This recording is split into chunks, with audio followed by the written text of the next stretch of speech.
क्योंकि मैरिको आज ये शेयर जो है फ्यूचर्स का टॉप गेनर भी है, करीब करीब 7-8% के आसपास की तेजी। और इसके पीछे वजह यह है कि चौथी तिमाही में बहुत ही अच्छे नतीजे पेश किए हैं। वॉल्यूम ग्रोथ तकरीबन 5% के आसपास का है, मुनाफे में 20% का हमने उछाल देखा है। लेकिन आगे का आउटलुक क्या है? क्या ये जो बेहतरी कारोबार में आई है, क्या ये टिकाऊ है? क्या ग्रामीण इलाकों की ग्रोथ इतनी बेहतर हो गई है कि अब चिंता की बात नहीं है? इस पर बातचीत करेंगे। हमारे साथ जुड़ गए हैं कंपनी के सीएफओ पवन अग्रवाल। पवन जी, बहुत शुक्रिया आपका, बधाई भी आपको इतने स्ट्रांग नंबर्स के लिए। और शेयर भी आज बाजार की रौनक में पार्टिसिपेट कर रहा है। आपसे ये जानना चाहेंगे पवन जी कि डिमांड का जो ट्रेंड है, खास तौर से अगर हम ग्रामीण इलाकों की बात करें, तो वहां पर कैसा दिख रहा है आपको? किस तरह के संकेत हैं? और क्या आपको लगता है कि जो रिकवरी के साइंस आए हैं, क्या ये कंटिन्यू करेंगे अभी जो मौजूदा तिमाही चल रही है इसमें?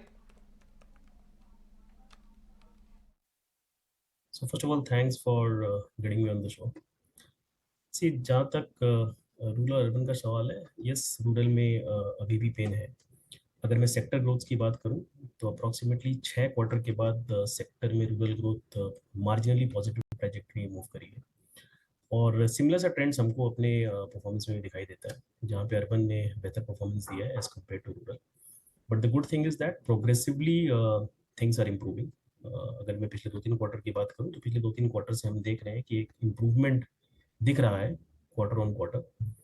So we believe that going ahead things will be better both in the rural side as well as urban, तो जहाँ पर definitely things पहले से ही better थे। नमस्कार, मैं सृष्टि बात कर रही हूँ। नतीजे तो काफ़ी दमदार थे, बट इस बार आपकी वॉल्यूम ग्रोथ देखें तो वो 4 से 5% देखने को मिली है, और ये पिछले 2 क्वार्टर से यही नंबर हम देख रहे हैं।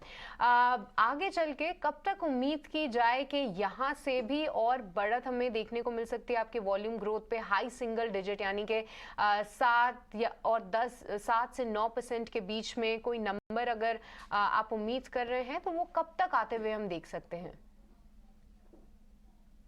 See, volume growth की appreciation के लिए you also have to look at the overall context. If you look at our performance, we have been delivering 3, 4, 5% in the last 3-4 quarters. But अगर मैं सेक्टर ग्रोथ की बात करूं तो पिछले 5 क्वार्टर से सेक्टर ग्रोथ नेगेटिव था, केवल इस क्वार्टर में जाकर के वो पॉजिटिव ट्रेजेक्टरी मूव किया है। So definitely we been performing much better in the sector. और अगर मैं इसको सीएजीआर के बेसिस पे भी देखूं, बिकॉज बेसिस काफी डिस्टॉर्टेड है सेक्टर के और डिफरेंट कंपनीज के, तो even on a 4 year CAGR our volume growth has been about 6%। So definitely we have been delivering healthy growths. और ये ग्रोथ की सबसे खास बात ये है कि it's a very broad based growth. So सारे पोर्टफोलियो ने पार्टिसिपेट किया है, चाहे वो कोकोनट ऑयल हो, चाहे वो हेयर ऑयल हो, चाहे फूड्स हो। सिमिलरली हमारे इंटरनेशनल बिजनेस ने काफ़ी अच्छा परफॉर्मेंस दिया है। तो हम ये कह रहे हैं कि अगले साल की ग्रोथ इस साल की ग्रोथ से और बेहतर होनी चाहिए, because we believe inflation is now cooling off. Hopefully demand should recover. We should see definitely better growths ahead. So FY24 we are very sure that should be a lot better than FY23 in all the counts, whether we talk about volume की बात करें या revenue की बात करें या margins की बात करें. So FY24 should definitely be better than FY23. पवन जी, हम देख रहे हैं कि अक्रॉस द इंडस्ट्रीज अगर हम एफएमसीजी की बात करें तो जो कच्चे माल की जो कीमतें कम हुई हैं, जो लागत घटी है, उसका उनको फायदा हो रहा है। और आपके केस में भी हम देख रहे हैं कि कोपरा यानी कि जो नारियल की कीमतें हैं वो घटी हैं, और मार्जिन्स में हम रिकवरी देख रहे हैं। आप जरा ये बताइए कि आगे के लिए क्या आपको लगता है कि क्या गाइडेंस होगा आपकी तरफ से एक्सपेंशन को लेकर, अगर मार्जिन यहाँ से बढ़नी है, और उसके पीछे आपको और कॉन्फिडेंस देने वाली वजहें कौन सी होंगी? सो जहाँ तक हमारे रॉ मटेरियल्स का सवाल है, हमने अपने रॉ मटेरियल्स में डिफ्लेशन पाया है। तो फॉर एग्जांपल कोपरा के दाम में अप्रॉक्सीमेटली 8-10% की कमी है। एडिबल ऑयल्स की बात करूँ तो राइस ब्रान ऑयल और सनफ्लावर ऑयल में अप्रॉक्सीमेटली 20 से 25% की कमी देखी है, और हमने उसका बेनिफिट कंज्यूमर को पास ऑन भी किया है। So we believe that for our part of the portfolio, the prices will remain stable. We do not expect any further inflation in our prices. And since some of these prices came only in the second half, तो उसका एक benefit मेरे को full year annualized level पे next year भी मिलेगा.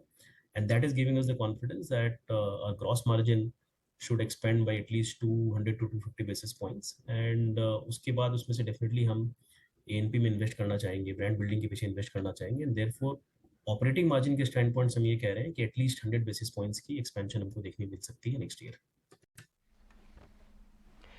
पवन जी, जिस correction की हम बात कर रहे हैं, साथ ही जो कोपरा के प्राइसेस कम आए हैं, क्या इसका फ़ायदा आप अपने कस्टमर्स को भी देंगे? क्या एंड कस्टमर्स भी उम्मीद करें कि प्राइसेस जो हैं अब कम होते हुए नजर आएंगे?